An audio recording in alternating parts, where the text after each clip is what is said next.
she was killed. And they tried top to six cover it girls up. really look great, but you seem to have that perfect aesthetic I wasn't look. into hip hop or even soul music. There are definitely people that need a little Viagra.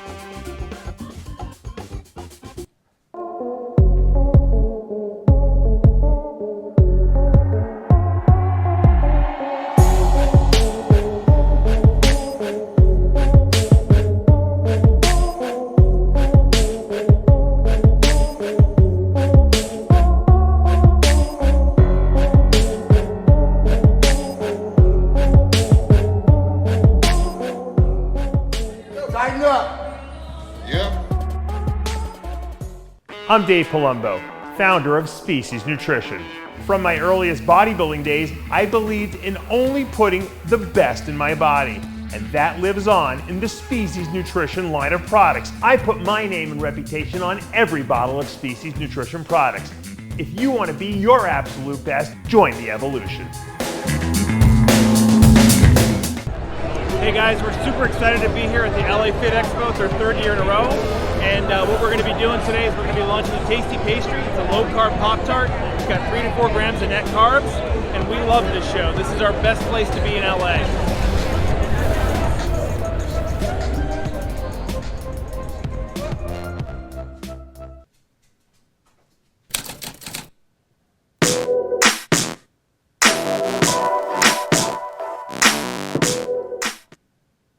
Television on RxMuscle.com. This is Ask Dave, better known as hashtag Ask Dave, your 30-minute question and answer show with Dave Palumbo. All your questions, diet, training, supplementation, IFBB pros, news.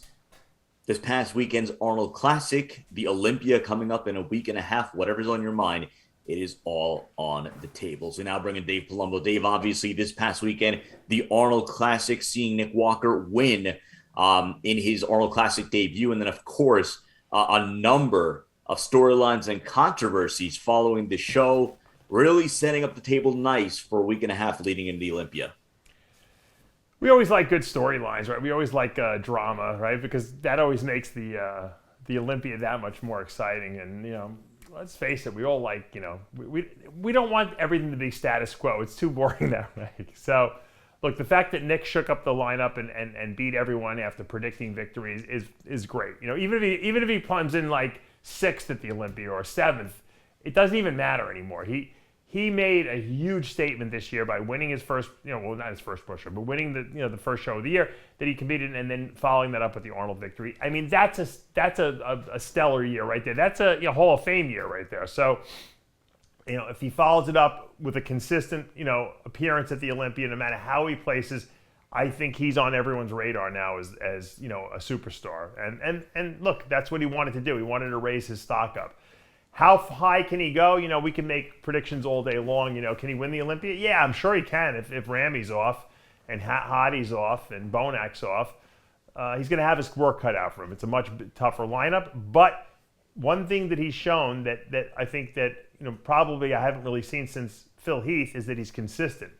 Phil Heath won so many Olympias because the guy never was out of shape, and Nick seems to be the same way. The guy brings tremendous conditioning. You can say you don't like his structure, he's a little too short, but it doesn't matter because he brings bells and whistles galore. He's got detail in his physique. He's a good poser. You could tell the guy works very hard for what he's bringing to the stage, and that's exciting. He's another Hunter Labrada. We forgot about Hunter because Hunter didn't do this show, but how would that have gone, that matchup? That's what I'm looking forward to seeing. I want to see Hunter versus Nick Walker because they have very, very different physiques. Hunter with the classic lines and, small waist, beautiful, flow, great conditioning too. And then you got Nick with crazy amounts of mass on his body, for the hardcore, bodybuilder. We love to see that. So it's going to be great. It's going to be a great Olympia. I think we're going to see a lot of controversy there. A lot of judging. There was a lot of judging controversy at the Arnold, between Ian and Steve Kuklo. I don't think anyone questioned whether, Nick Walker was the winner or not. I think second place was questioned. I think Sergio, a lot of people thought Sergio should have been higher, including Arnold Schwarzenegger, who said he should have been top 3. So, it's exciting. Sergio's going to be doing a show in 3 weeks, the Legion Sports Fest, to try to qualify for next year, which, thank God, what a smart move on his part, because he always waits to the last minute, and then he runs out of time, and then things happen and life happens. So good move for Sergio doing that. But like I said, I was not disappointed by this show. I was, matter of fact, greatly entertained to the point where I actually watched the whole live webcast, and I was glued to it, really. It was entertaining. It was certainly different given the timeline and given the circumstances that we're in right now. But the on-stage product did not disappoint. Obviously, the only variable would have been if William Bonac was able to make it. That took a little luster off it, but the competition was fierce. Nick Walker absolutely came in as advertised. And it was an absolute battle for second and for third. And then you mentioned Sergio Oliva Jr., another name that was very impressive, and a lot of people were talking about him afterwards, was Justin Rodriguez. So some very exciting developments coming out of the Arnold Classic and setting us up really nicely for what should be a nice little week and a half run into the Olympia, and an exciting Olympia weekend coming up. You're already starting to get the back and forth banter between Team Rami, Team Nick Walker. Chad Nichols yesterday putting out the thing about how if you're going to travel to Orlando over the course of the next week, bring a coat because it's going to be a nuclear winter. So it's going to be a lot of fun. Let's get to the questions. The first two questions, of course, from the Dave Palumbo Experience app. The first question, Dave, have you ever seen a client get better results from less injections every 3 days rather than EOD?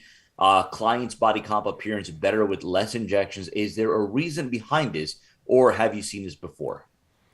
The truth of the matter is that you could probably take all your shots once a week and it probably wouldn't matter, as long as you're not using fast-acting compounds. If you're using like an Anthate and Trenanthate and Testananthate, and you're using like Deca, which are all long-acting compounds, you probably could take a shot once a week, okay? But I don't like, personally, I never like getting those spikes, and you don't really get dips with a long-acting compound, but you can get spikes. And what I found is that I would break out a lot from that. So when I went to every other day, I'm doing the same amount of gear per week. I'm just spreading it out on an every other day injection basis. I found that my levels were more even, and I didn't get the breakouts, and I didn't get the surges of water retention one day and then not the next day.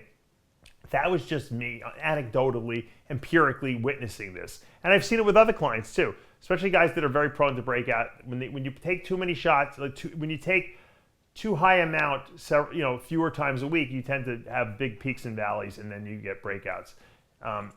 If you're using a fast-acting compound, you have to take it every other day, like propionate or Winstrol. So I just do everything every other day. That was always my protocol, and it just seems to work better. But it doesn't mean you have to. Like if I have a guy who's only using 400 milligrams of test a week and 400 milligrams of Deca a week, I have him do a Monday and Friday shot. There's no reason to take it 3 times a week at that point.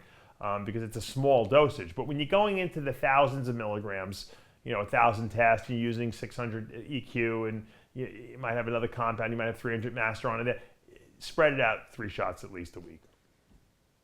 Second question, again from the Dave Palumbo Experience app. Oftentimes you'll get questioned about PED cycles for non-bodybuilders. In your experience, or I guess if you had to theorize, the best PEDs for a boxer? I've talked to a lot of MMA guys and boxers, and stuff that is high in androgens, which glycogen loads the muscles very rapidly, halotestin, trenbolone, which also happen to be things that make you very aggressive, which you think you'd want in boxing and fighting, is not good right before a fight because it seems to slow down your punching power because you're so glycogen, you're so pumped that your arms are like stiff almost. And so guys don't like the way that feels. So a lot of times they'll use those compounds like the halotestin, the trenbolone, testosterone prior to a fight. And then as they get to that last 2 weeks before the fight, they'll knock those out, and they'll maybe use like Anavar and Winstrol and stuff like that just so their levels don't crash.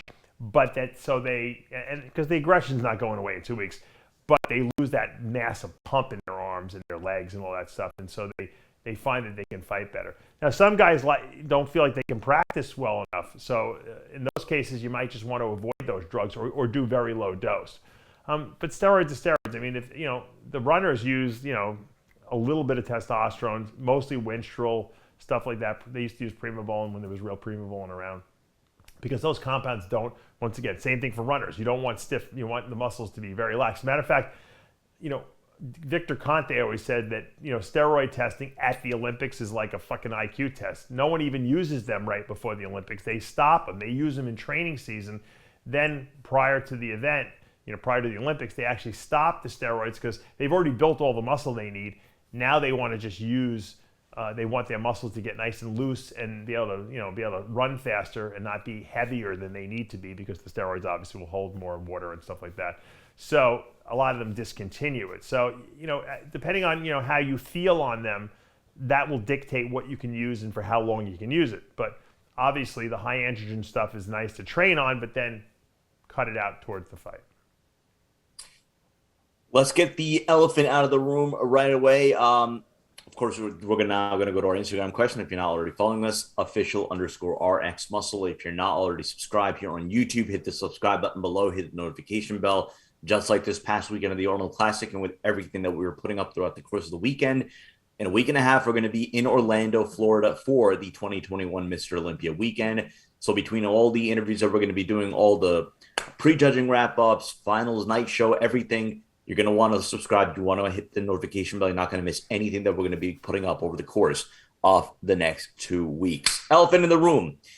The Ian Valliere / Kuklo fiasco. I don't know really to call it a fiasco, but just obviously there was the back and forth. I didn't actually get to see any sort of back and forth on Instagram, but it all started with Ian Valliere finishing in second place, and Amanda Kuklo happened to be on the commentary for the web stream, naturally reacting to it. And then obviously you, I guess, had some words following that. That's just obvious. I mean, that's going to happen. Here, let me explain something to you guys, because, and I haven't talked to any judges, but I guarantee if I talked to Jim Mannion, he would confirm this probably, because I've been around the sport enough to know all this. At the Arnold Classic, it's not just prejudging and finals. One score, 50%.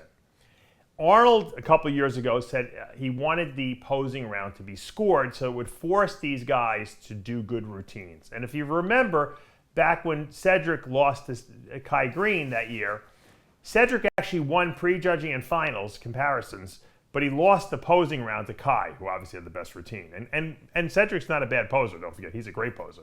But Kai is Mr. Entertainment, and he won the posing round, and he won the show because when they add up a third, and a third, Kai had more points. So he beat like Cedric by 1 or 2 points. Now what's happened is it seems as though, because, I mean, let's face it, Sergio won best poser, right? So theoretically you would think that the posing round, which is a third of his score, Sergio should have been first place, but he wasn't. He was 6th place if you check the scorecard, which tells me that the posing round that's being scored at the Arnold Classic is being scored on your physique. They're basically looking at your physique while you're posing, and they're judging it that way. And that's why Nick Walker won the posing round, because it was just his physique being reevaluated. That's the way they used to do it, okay? And then they gave a Best Poser award separately for the most entertaining, obviously, which was Sergio. Now, if you understand that whole concept now, and you go back and you look at the scores, Kuklo easily wins prejudging, beats Ian in prejudging. He's a clear second place. Nick's unanimously first, Kuklo second. Now you get to the night show. The judges obviously felt that Ian got better and Steve didn't, and that Ian was better. Whether you agree with that or not doesn't matter, okay? That's something that we have to assume that so because of that, Ian won not only the comparison round, he won the posing round over Kuklo as well, because it was judged as a physique round, and they felt that Ian was better at night. He's going to win both of those rounds. So now he won 2 rounds. Kuklo won prejudging, but it doesn't matter because 2/3 of his score was at night, and that's why I think Ian slipped by Kuklo. Had it been 50-50, it would have been way harder for Ian to make up that lost ground and beat Kuklo. But because 2/3 of his score still were available to be won over, he got it. And I think that's where the frustration is. Why the posing round is not being scored as the most entertaining, I have no idea. Because Steve did a good routine, I think his routine was better than Ian's. And I like Ian's physique a lot. I like both of their physiques a lot. But I felt that Kuklo was better at prejudging, no doubt about it. And I think at night they both were pretty much the same. I would have given Kuklo the second place. But the way it was scored is why it wound up the way it was. I would have to. There's no other explanation for that. We were going to get him on. We'll see if we can get him on before the Olympian. That is Derek Lunsford. Obviously, if you've been following his Instagram or Hani Rambaud's Instagram, obvious size improvements. In our conversations, he's been telling me that from the last year and a couple of years back, he is absolutely night and day. And the question a lot of people have had really for the course of the last couple of years, Dave, and that is, do you see Derek moving up from the 212 to the Open? And if so, what are his prospects in the Open class? I mean, Sid, wouldn't he have to kind of declare what he's doing at this point by now? No, not for this year. For this year. Going forward, yeah. I'm shocked that he's not doing the Open this year. I don't know why he's going to suck down again. Every time he sucks down, something goes wrong, and he just doesn't look like the guy in his Instagram. Having said that, I think, yes, he should move up. I thought he was going to move up this year. I don't know why he didn't. Obviously, him and his coach felt that he could make the weight and not suffer. I guess, look, you could try things 3-4 times, and then finally, eventually, you say to yourself, you know what, I'm hitting my head against the wall here. I hope he comes in great. I love his physique. I like him as a person. I think he's a great guy. So I would love to see him show up at his best and give those guys a run for their money, because you know what? He's been, the heir apparent for the last 3 years now, and it's got to suck when you go into a show and people think you're going to win the show, and then you show up and you don't look good. I know he's very competitive, and it's got to be annoying him. So, look, I think he should move up to the Open. He's still young enough. Don't wait until you're too old and then you can't do it, and you say, "Oh, I blew 3 years. I could have been growing and putting on size. And I kept holding my weight down because I had to make 212." Do the Open. What do you got to look at? Look at Hadi Chupin. Look at William Bonac. These guys were not afraid to throw themselves into that Open division, and they all did great. He's got a great physique. He can do very well in the Open. Don't be afraid of being a smaller guy in the Open. Be more afraid of not ever realizing your full potential in the division you're in. Good one here. And, obviously, this past weekend, Dave, I mean, you watched the live stream almost in its entirety. Arnold Schwarzenegger was very involved in the commentary. Now, he's jumped on in the past, but it's a little bit more of a dip your feet in. He kind of makes some broad statements, whatever. But this time, I mean, he put on the headset, and he was an analyst for, a lot of what we saw on the stage. So there were a lot of reactions to some of the things that he said. And so this question is from DMPNR. Why do you think Arnold is so vocal about the, quote, new age type of stuff? For instance, on the live stream, he criticized Nick Walker for sticking his tongue out while posing. Jay Cutler did the same. Others too. Robbie Robinson had nothing but bad things to comment on the athletes during this past Arnold. Each individual is entitled to the opinion, of course, but do you think these so-called, quote, old-timers don't deem what the new guys do gracious enough? Would love to hear your thoughts. Why can't Arnold have an opinion? Arnold doesn't like the way it looks I think it looks ridiculous when they stick their tongue out too. I thought Matarazzo looked ridiculous back in the day when he did it. Matter of fact, I love Betty Parisa. Oh, do I love Betty Parisa? Used to do a guest posing, and even in her regular routines when she competed, she would stick her tongue out and do the Matarazzo pose, who's the guy who originated that, just to be funny, and people loved it. They went crazy. Now, the reason why Mike got away with it was because Mike was a tough guy. When a tough guy does something goofy, it's funny, okay? When other people start doing it, it gets embarrassing a little bit, and that's what Arnold, I think. Look, when people get older, they get more conservative. It's part of Talk to look at Valentino when he's on the show. The guy is like becoming a starch conservative. People just don't like anything new. I'm very open about anything. I don't care. I say, you know what? Be yourself on stage. There's no right or wrong. Now, if you come on with pink hair on stage, it's distracting, okay? Sometimes people get these crazy tattoos too. It's a little distracting. But other than that, be yourself on stage. The only thing I hate, okay, is when people beg for applause. When they do this, you could do that in a guest posing. You don't do that when you're out competing at a contest. It's not a guest posing, okay? You're performing. In Broadway, you don't hear the stars putting their hands to their ear trying to get applause from the audience, okay? They do their act and they get applause because they did a great job acting. There's sometimes some amateur stuff. If Arnold thinks that Nick Walker's a little blocky, so be it. That's his opinion. He's entitled to his opinion. The guy has obviously won the show. Okay, he won $130,000 plus the most muscular award. So obviously someone liked him. The judges liked him. The fans liked him. hey, everyone's entitled to their opinion. It's not a personal dig on Nick Walker. It's Arnold's opinion. We know Arnold what he likes. He likes physiques like his own. He loves Cedric's physique. Okay, he loves the classic physiques and the classic division because that's where he comes from. I'm sure he'd like to see those classic guys go into the open division because he's about muscle too. But not everyone has a physique like that. Not everyone has a beautiful streamlined, V shape like Tony Freeman or something like that. So you got to work with what you got. And you know what? It's about building muscle. It's about conditioning. And it's about structure. If you got more than everyone else gets, guess what? You win the show. And that's what Nick Walker did.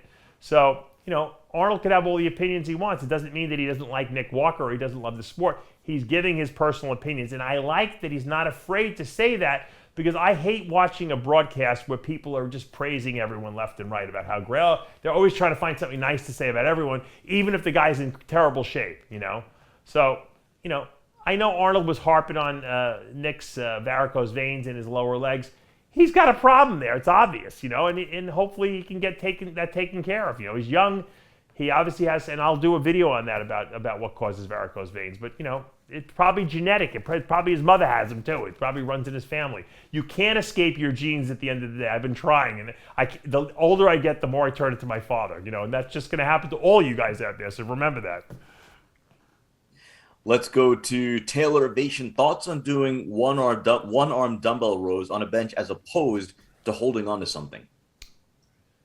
Say it one more time. He's asking about dumbbell rows. Yeah. One idea is to do it on a bench. The other, holding on to something. I'll tell you how I do them. I do them. Here's the dumbbell rack. I put my hand on the dumbbell rack. I grab the dumbbell, and I do them like that. And I look right in the mirror as I'm doing it. I find that's the best base of operation. I think a bench is almost like you're leaning over a little too much. I like the dumbbell rack. And this way, when I'm done, I put it right back on the rack because I'm lazy. Except when I used to train at Bev's. At Bev's gym, they had a 200-pound dumbbell, so I would row the 200-pounder, except it didn't have a rack. It had to go on the floor, so I had to put it on the floor and then roll it back to where it went. But that's why I only did one set with the 200-pound dumbbell. I'm telling you, do your dumbbell rows exactly where the dumbbell is on the rack. Just pull it off, do your set, and put it back. Let's go to C. Murphy. How can I reset my BMR without blowing up and gaining a bunch of fat in the process? Basically, I eat too little and need to start eating a lot more. Should I go about it methodically, or should I start eating at the desired calorie range right away? No, what you do is, a lot of times what happens is people are, if they're not eating enough and their body's metabolism shuts down a little bit to conserve energy, start eating more frequently, number one. And then build upon that. So let's say you're only eating 4 times a day. Go to 6 times a day. Small meals, good nutritional breakdown. And then if that should speed up your metabolism right away. If it doesn't, then you start adding incremental amounts of food to each one of those meals. Because if you just start eating like crappy food, what's going to happen is you're going to eat dysfunctionally. You're not going to eat 6 times a day. You're going to eat 3 times a day in 3 huge meals. And what's going to happen is your metabolism's not going to really pick up that much. It's going to slow down because now you're eating less frequently and you're having all these extra calories. You're just going to store them and get fat. You want to utilize those calories in a positive way to build and repair muscle and to burn off the extra.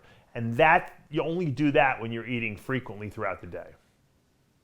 Let's go to Muscle Machine. What brand of vitamin D3 would you recommend to buy to add to Mineralize? Yeah, I just go and buy Life Extension. They have a 5,000 IU vitamin D3 that actually contains C iodine in it, which is basically iodine, or C kelpin, which has iodine in it, which is a good source of iodine for your thyroid gland. Now, I don't have a thyroid gland anymore, so it's not really that relevant anymore. But when I did have a thyroid gland, it was very relevant because a lot of people don't get enough iodine in their diet. So I kind of kill 2 birds with 1 stone. So and it's pretty cheap. You can go on Amazon.com and buy the Life Extension brand. Let's go to Shadwater Fit. Had an abnormal EKG reading. Doctors made me go to the ER to rule out heart attack or cardiomyopathy. Echocardiogram, ultrasound, and stress test all came back negative. I feel good, had no symptoms. Only feedback received was heart walls were thicker than normal. I know resistance training bodybuilders have some history with large hearts and thicker heart walls from being bigger with higher muscle mass and intense training due to the heart working, quote, harder. Doctors, of course, suggest to scale back on the workout intensity and frequency. Your thoughts? If your echocardiogram is good, which basically is going to determine if your heart is functioning right, pumping out enough volume, enough blood to your body, then you really have nothing, and you don't have any blockages in your coronary arteries via a cardiac CT scan, then you really have nothing to worry about. An irregular EKG is not really that definitive for anything. It really is just telling him that he has when you have a thickened heart wall, okay, we'll talk about the different reasons why you might. It takes longer for the signal, the nerve signal, to go through the wall. So it can screw up the EKG reading a little bit. It used to happen to me a lot, okay? Now, why is your heart big? Is it because you have a cardiomyopathy, meaning that your heart is not functioning well, so it got bigger to compensate? Or is it bigger because you train really hard, and in order to provide enough blood to the muscles when you're squatting 600 pounds, your heart had to get bigger, just like any other muscle.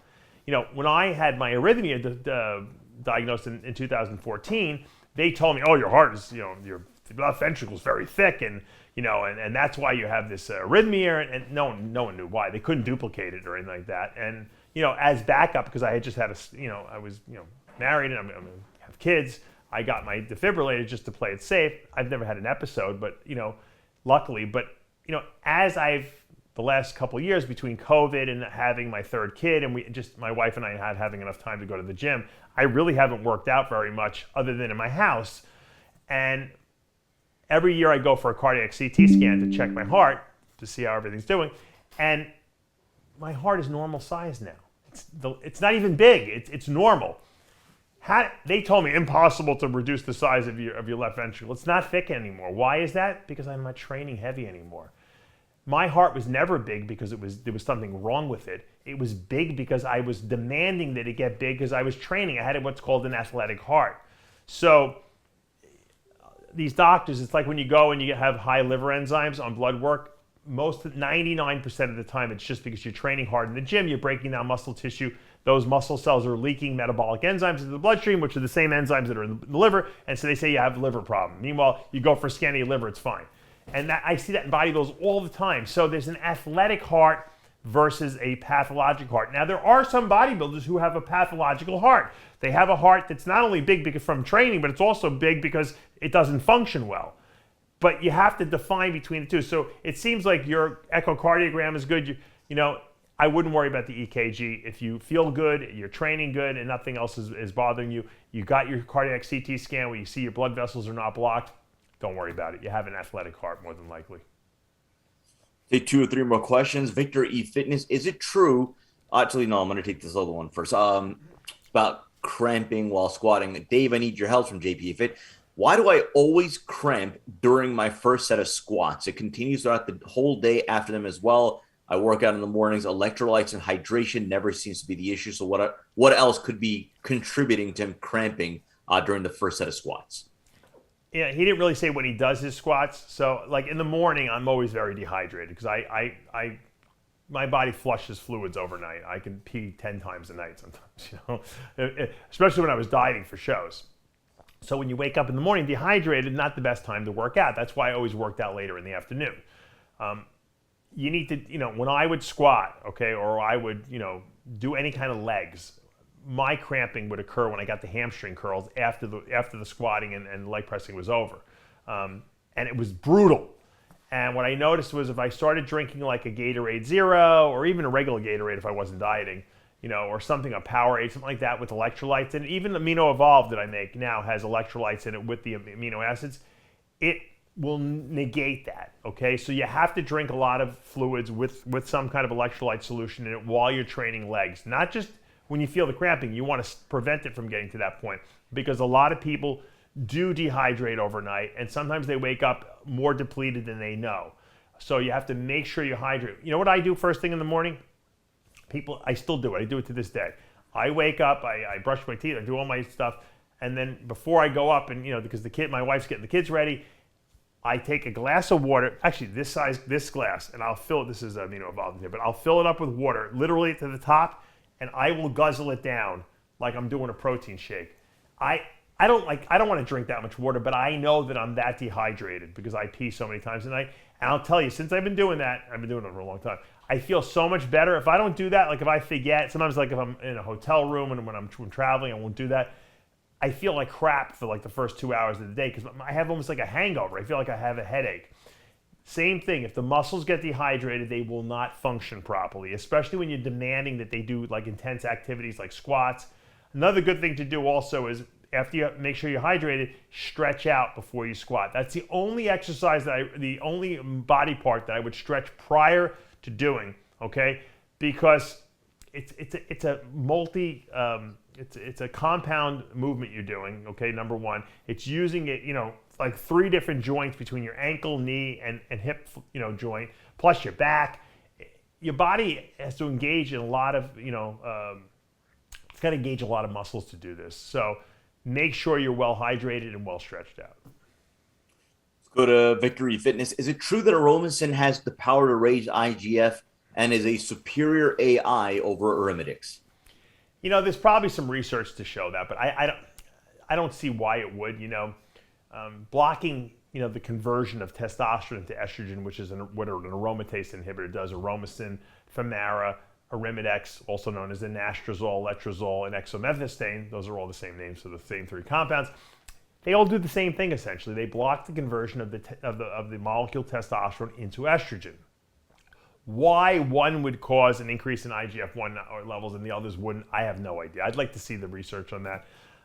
It's possible. It's probably not significant. A lot of times we see raises and drops in certain hormone levels given taking of certain drugs, and it's really not a significant amount where you're going to notice anything different than what you're already doing. So I wouldn't worry about it. I certainly wouldn't overdo aromatase inhibitors if you don't need them, because reducing estrogen too much will absolutely desensitize your androgen receptors, because you need estrogen to make those androgen receptors respond to the steroids that you're taking and the testosterone that your body produces. So don't lower your estrogen too much. If you have bad gyno problems, and because I know these guys, they contact me all the time. They're absolute nutcases about the gyno. Every time, if they look at a bottle of testosterone, they get gynecomastia. They got pain, I got this, I got a lump. You know what? Save yourself a lot of stress and anxiety. Go get the stuff taken out. Call Dr. Blau in White Plains, New York. Tell him Dave Palumbo say, get the gynecomastia taken out, and you never have to worry about it again. You don't have to overdo aromatase inhibitors after that. Take one more, and it's one of the cool things about this kind of a platform is that we get to get Dave's thoughts on everything from bodybuilding, but just in terms of life in general. Obviously, many of you know Dave is someone who obviously is running 4, 5, 6, 7 different companies, different obligations during the course of a day. So stress obviously is a factor. And Bob Stone, Michigan, wants to know what you do to what's the best thing to do to lower stress when you can't control the external things causing them. By the way, Logan Palumbo is my number one most stressful business right there. My son. No, look, it does. It can get the best of you. My wife and I sometimes we look at each other and we roll our eyes because we can't believe the insanity that's going on in the household, and we're trying to do 40 things at one time. And you know what? You got to just take a deep breath and just say, hey, you know what? If it doesn't get done today, then it'll get done tomorrow. And that's hard to do because I'm a doer and I'm a get the job done. I don't go to bed at night unless I answer every single email I get. That's why I always tell my clients, if you don't get a response from me the same day, I didn't get the email, because I don't go to bed at night. I'll stay up as late as I have to get to every single email. Sometimes they don't go through, obviously, when you're getting 300-400 emails a day. But we're all, at the end of the day, we're only human. If I get sick, sometimes I'll just I just won't do it. But I always seem to find a way to do it. The key is, I was drinking wine for a while, and then I stopped drinking wine because I've been getting acid reflux from it. But I found that now that I'm sleeping a little more because the kids, are in school during the day, we can get more work done during the day. I don't have to stay up quite as late at night. I find that sleep helps a lot. If you can find a way to get a nap in, even sometimes I'll fall asleep in the office here for 20 minutes on the couch, it's like regenerates me and rejuvenates my brain, because sometimes you're just at wit's end and you want to go nuts and you want to just, you want to kill someone, you want to punch a hole through the wall. And that's the time when you go away. That's when I go and clean snake cages downstairs in my building. I get away from bodybuilding. But look, life calls. Sometimes, I got to take Logan to MMA fighting. My wife's got to pick the other 2 up at school. We got to get him dinner. Then he's got soccer practice at night. he's got to do homework, plus I got to answer 400 emails while it's stressful. Life is stressful, but you know what? You find a way to manage it because that's what we do. The only other alternative is dying, and that's not an alternative for me, And at the end of the day, tomorrow is always a better day. And if you're too stressed out today to do the things that you need to do, you know what? Fuck it. You do it tomorrow because you know what? No one's dying because you're not going to, answer a freaking email or that you're going to maybe have to cancel an appointment you had. Look, I've been so tired, okay, that I slept through, doctor's appointments, and I'm like, you know what? I was so mad that I missed the appointment. I'm like, I'll reschedule it. What's the big deal? So don't take life so seriously. That's my words of wisdom. And that's going to do for this episode of Ask Dave. Reminder right now on our YouTube channel, all the Arnold Classic content from this past weekend, full breakdowns in Heavy Muscle Radio, and then, of course, a hilarious episode of the After Hours podcast yesterday. And then we're going to do a quick, abrupt 180 and go right into Olympia mode over the course of the next week and a half. We're going to have preview segments. We're going to have some interviews, everything to get you set up for the 2021 Olympia weekend. And, of course, in a week and a half, we will be there. Chris Cito and myself will be covering everything wall to wall. We'll be doing the preview segments there. We'll be doing the athlete interviews and, of course, all the prejudging and night show wrap-ups. So if you haven't already done so, hit the subscribe button below. Hit the notification bell. You're not going to miss anything going on over the course of the next couple of weeks. For Tyler Shore and Dave Palumbo, I'm Sadiq Faruqi. We'll see you next time.